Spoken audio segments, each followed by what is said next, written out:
My wife came out and left me years ago, and now she and her new wife are trying to convince me to let them adopt my son so they can have their perfect family. I, 35M, was married to my ex-wife, 34F, for 7 years. 2 years ago my ex-wife came out as lesbian. This came as a complete shock to me. She and her partner were co-workers who had an affair since she joined the company a year before our divorce. We have a son together, 8M. This whole thing came as a complete shock to me.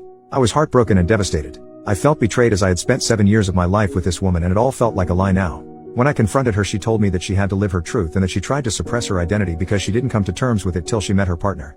When I asked whether she loved me, she told me that while she loves me it's different than how she loved her new partner. This broke my heart even more as you can imagine. The divorce was quick as she did not want anything from me and we agreed to a 50-50 split of custody, but I decided to go no contact with her and handled the custody transfer process through my sister, 27F, whom I moved in with after the divorce. I sold the house and we mutually agreed that the excess money from the sale will be in a college fund for our son in the future. I could not bear to stay in that house anymore as it kept reminding me of her and what she did to me. For context, she introduced her partner as her work friend and I believed her. I had no reason to suspect anything and they had several girls' nights but I figured that they were probably using these as cover-ups for the affair. For 6 months I was in a depressive state because I didn't know where I went wrong. But this is one of those scenarios that anything I would have done wouldn't have been able to make it better.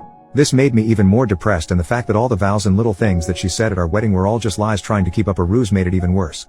The two people that got me through this state was my sister, whom I am eternally grateful for helping with her nephew and helping me while maintaining her career. The other person that got me through this was my college ex-girlfriend. Around 4 months after the divorce we reconnected at a reunion and she really helped through the worst of it as a friend. Around a year after the divorce, we started officially dating, and I introduced her to my son. During all this time my ex's partner had been having limited interactions with my son. This was not because of me saying anything but my ex-wife wanted him to adjust to his new reality. My son is in that weird age that he understands what's going on but he doesn't really understand what's actually going on. If you know you know. He understands that mommy has a girlfriend and that me and his mom are not together anymore. I'm pretty happy considering we didn't really talk to him about the LGBTQ+ stuff because we had decided that we can talk about this when he's a bit older, but I'm happy that he's come to terms with the divorce.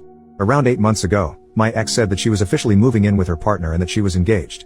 At this point I still was on no contact except brief conversations that concerned our son. She invited me to the wedding but I declined. They were planning to have a destination wedding in Spain where her girlfriend lives. She wanted to take our son to the wedding and he would have to miss school for a week since she wanted him to meet her girlfriend's family as well. I told her that missing school for a week does not make sense and that she should plan her wedding when he has vacation since she doesn't have a fixed date yet. She argued that most likely they won't have a date that will align with his vacations and that they are getting married as soon as possible. I relented and agreed since I didn't want to interact with her anymore and it was well within her rights to have her son at her wedding. The problem started when my son came back after the wedding. He was supposed to stay with me since we have a flexible week in week out custody arrangement. She wanted to take my son on her honeymoon so that he has a chance to bond with his new stepmother. I told her that she had already had 2 weeks with him since she had custody for a week before the wedding and that I wanted to spend some father-son time with him. I told her that it's well within my rights and that she should go spend some time with her new wife. She argued that since our son's interactions with her partner were limited because of her busy schedule, that this was a great opportunity for them to bond. I told her that she had 2 weeks for him to get to know her partner, but she said that they were busy with the wedding and did not have time. I told her that I had taken vacation days for us to go to a motorcycle expo and build a Lego set, 2 things that my son absolutely loves. She kept arguing and I finally told her that the custody was placed for a reason and that's the one thing I will not negotiate on. She got angry at me and left. Me and my son had a great time. I even got him one of those kid-sized motorcycles since he liked them so much. Over the next few weeks we returned back to our week in and week out routine. One day I find that my ex posted a photo shoot of them and my son under a caption of #lesbianmommies. I thought that it was post and it probably meant nothing, but it was showing them as a family and something about that did not sit right with me. When I got my son for the week I asked him that if his mom was saying anything to him. He relented a bit but told me that his mother had been trying to convince him to call her partner his mom. This was a shock to me as I never expected my ex to do this. Then again I've been wrong about these things before. I asked him if that's something he wanted and he told me that he is much more comfortable calling her by her first name and that he feels weird with calling 2 people mom. I told him it's okay and that he shouldn't feel pressured to do anything. I called my ex and asked her to meet up because this was serious and I wanted to discuss this. I confronted her about this and she told me that since her and her partner were married, it's only natural for our son to have 2 moms now. I told her that it's not okay for her to try and convince him into calling her partner his mom because she is not his mother. She doesn't have an active parenting role in his life and that any major parenting decisions require the 2 of us. She tried making an argument that since me and my girlfriend were becoming serious now and that eventually I might want him to start calling her mom. I told her even if we become serious I won't try and convince our son to start calling her mom, because he already has 2 parents and he doesn't need more. Then she dropped the bombshell on me. She told me that she and her partner were hoping that eventually down the line they can file for adoption. I'll still be able to visit and see my son but she wanted her and her wife to have legal guardianship because they wanted to build a new family with them. I told her absolutely not and that our partners have no say in our kids' lives. She accused me of being homophobic for denying her the right to a complete family and I told her while her life is her choice our son's life has to be a thing that we decide ourselves. I ended the conversation there and told my son to tell me if her mother tries to force him to do anything that he doesn't want to do. 3 weeks later I found out that my ex had enrolled him in Spanish lessons that he told me that he hated doing. For context, my ex is Latin and her partner is Spanish, so they are more comfortable talking to each other in Spanish. We made the decision to raise our son in English because it made sense at the time, as she speaks English better than Spanish and I don't speak any Spanish. When I discussed this, she told me that she would like her son to connect more to his heritage. I said that I don't have any problem with that, but we have tried this several times before when we were married and he had shown zero interest in it. She told me that this time might be different since he will have 2 Spanish speakers at home. I told her that I am in all favor of bilingualism because 2 languages are always an advantage, especially for kids, but if he doesn't want to do it, there is no reason to force him to do it. Maybe try another language? She then accuses me of denying our son his roots, and goes on a tirade of accusing me of denying our son his identity and coming back to me denying her right to a family. My girlfriend usually stays out of these matters, but she advised me to contact my lawyer and see what they can actually do. My lawyer told me that even if they send an adoption notice, I can contest it and it would take something exceptional like abandonment etc. for my contest to get rejected. My ex keeps posting our son as a part of her new family and it's honestly started to trigger me. 2 weeks ago I interacted for the first time with my ex's new wife after the divorce. She contacted me and asked to meet up. She told me that my ex had finally started to recover from the social trauma of coming out and building a new life with her and that I am now getting in the way of the happiness. She accused me of being emotionless and uncaring through our divorce and how I guilt-tripped her into agreeing to my demands of 50-50 custody, and how I should just agree to the eventual adoption in a few years because she has always wanted a son and that I will still remain my son's dad and I can still visit him. I told her that I don't care what her emotional state was during the divorce and that my demands were fair even to the most irrational person. I told her that if they want to create this image of a perfect family, then they should have another kid that has no connection to me. I feel like all this has started to affect my son more than anything. He is a lot less happier than he was just a few months ago as we had started to adjust to this new reality. For context, since I know this is going to come up eventually, the emotional trauma of my ex coming out, it is basically the fact that her family effectively disowned her after coming out. Her parents don't talk to her anymore, while my son has plenty of interactions with his maternal grandparents when he's with me. Those two combined make significantly more money than I do alone. However, my ex-wife makes less money than me, but her partner is in a senior position, so she has more stability. This is also an argument my ex-wife used when we discussed adoption, since they can then send our son to a private school and generally give him a better life. I don't know if this is a factor, but the recent elections may have caused this because they are worried that they might not be able to adopt soon. But they don't want to adopt my son now but in a few years, so I doubt this to be true. First update, next day. It's been crazy seeing everyone's reactions to the situation and I wanted to share a quick update with you all. First of all, I'd like to clarify that my son and I have been going to therapy since the divorce. He was doing quite well until the whole mom saga happened. My in-laws disowned her after she came out. They were not even aware about the affair when she came out to them. They still spend time with my grandson under the condition that they don't badmouth my ex and don't preach their views to him. They agreed and said that they valued a relationship with their grandson over any political view they might hold. I have been a part of every interaction that they have had with him because I was worried they might say something. Thankfully, this has not been the case. Her extended family has said to me that they have all cut her off as well, some for the affair and some for her being gay. Our mutual friends also cut her off because of the affair. All our mutual friends were my work buddies and their spouses and partners. I did not ask them to do anything. They came to the decision on their own. I was actually glad when she told me that she had made a friend on her own, as she used to complain about not liking her colleagues. We all know how that turned out.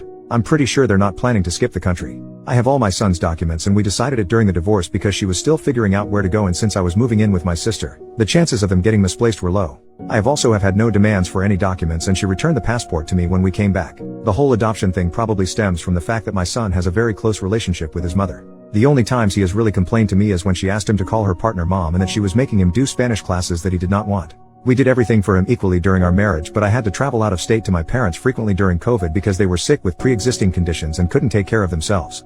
My sister was on an assignment abroad at that time. My sister also agreed with this. Please let me know your thoughts.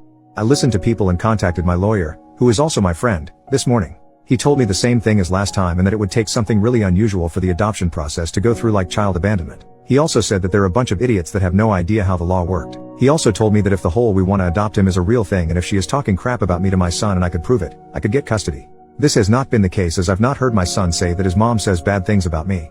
This brought me a sigh of relief. I plan to contact my ex today with the following conditions. 1.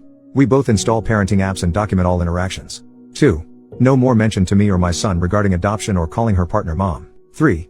No more posting images of my son as a part of their perfect queer family because frankly, I don't want my son's photos on the internet when he is so young and he can decide what he wants when he is older. I plan to talk to my ex in a couple of hours. Please let me know what you think about this. Second update, next day. Hi all, so I talked to my ex today. She was busy yesterday and I wanted some more time to gather my thoughts. When we met, I put forth my demands. She told me that the parenting app idea seems fine and that she has no problem with it. She got sad when I told her to drop the idea of adoption and calling her partner mom, as it's just not gonna happen. She told me that her family was pressuring her to settle down. I proposed after a year of dating and I did not know this, and getting pregnant so soon after getting married was not what she had in mind. She got pregnant 1.5 years after getting married. Is that soon? I don't know. She told me that she was in the closet all her life because of her parents and that she thought marrying me would cause her feelings to subside and that she was happy until she met her partner. She did go through postpartum depression after giving birth, but I did not know that she didn't want to get pregnant so soon. She then told me that her wife and her, that the reason they wanted to adopt my son was because she wanted to start new. She then said that she was never really happy during our marriage and that with her new wife she could have the family she always dreamed of having. She didn't want my son to grow up to resent her for being a lesbian, as he doesn't have either any exposure to people like her apart from her and her partner. Look, I have to be honest here. I don't know any gay people, nor anyone in my friends or family is gay. We never talked about these things because it simply doesn't come up in our daily life, but that doesn't mean me and my son have no idea who they are, especially after the divorce. I told her that this is not going to happen and that he has had a lot of exposure to people from her community. I told her that seems like a bull crap reason for separating my son and me and that she is making up some random reason to make her seem like it is. After some arguing, she told me the real reason why she and her partner want to adopt my son. By the way, Reddit is crazy for their prediction abilities, like honestly, wow. Apparently they wanted to adopt my son because her wife and her are considering moving to Spain in a few years. I told her that she can't do that and that the legal framework supports me and my rights in both countries.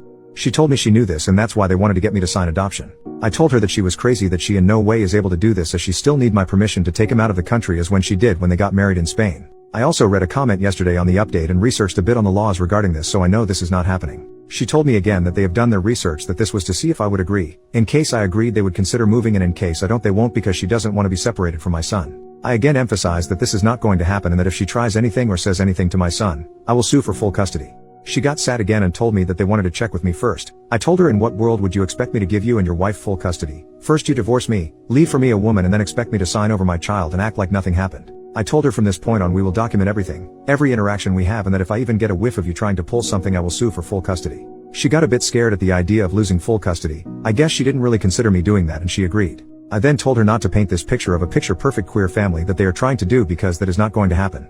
Our son has a mom and a dad that he spends half his time each with, not two moms. He is not your affair partner's son. He is your son and mine. If you want a child with her you can do so on your own. I then told her that the courts are more likely to side with me than you in this case because of the thing you have been trying to do and the fact that I work from home and spend more actual time with him than you and your wife. I have been trying for him to have a stable relationship with both parents since the divorce because I don't want him to resent either of us. But if you try to remove me from his life, I will sue for full custody and deal with any resentment he has for either for us. I didn't want to argue anymore and I left the room. I secretly recorded the conversation because I wanted to have proof in case anything happens in the future. Honestly, Reddit, I have been very angry at my ex since the divorce. I have not shown it around her and my son because I don't want her to use this against me in any way and have been going to therapy, but I am still internally angry. The comment she made today about our marriage really hurt me even more. I have spent 7 years with this woman and her betrayal still makes me angry to this day. When I got home, I contacted my lawyer friend and he again reiterated that they would have to kidnap him. I asked him if there was anything else we could do and he said that the current agreement is very thorough. We have made sure of that. If I want full custody or not is up to me, but I have to be sure that I want to put me or my son through the whole process. I don't want my son to grow up without either of his parents, as that is just not healthy for him. That is why I won't sue for full custody now. If they are stupid enough to kidnap him, I'm sure they are not, then the law sides with me anyway. I know what position her partner is at their workplace, so I know they are making good money to leave it all behind for no good reason. As for the passport thing, I have all his documents and all things such as notifying travel, hospital visits, and others are already in the signed custody agreement. We already have a legal framework for all this. I am not going to sue for full custody now because I don't want that for my son. My ex-wife is still good mother and loves him and he enjoys spending time with her. Plus my son is the type of person to openly voice out what he doesn't find okay to me, so I will know if they continue any of their nonsense. On a more positive note, y'all, I'm not against Spanish lessons, but he doesn't like them. I was just suggesting that he try some language he like. There are other languages out there. I didn't say it to my ex then, but now I know that she was trying for him to learn Spanish because of the Spain thing. Thank you to everyone for their support, really helped me with understanding the problem. Holy crap though, I didn't even consider her considering moving to Spain until I read the comments. Y'all are great at this.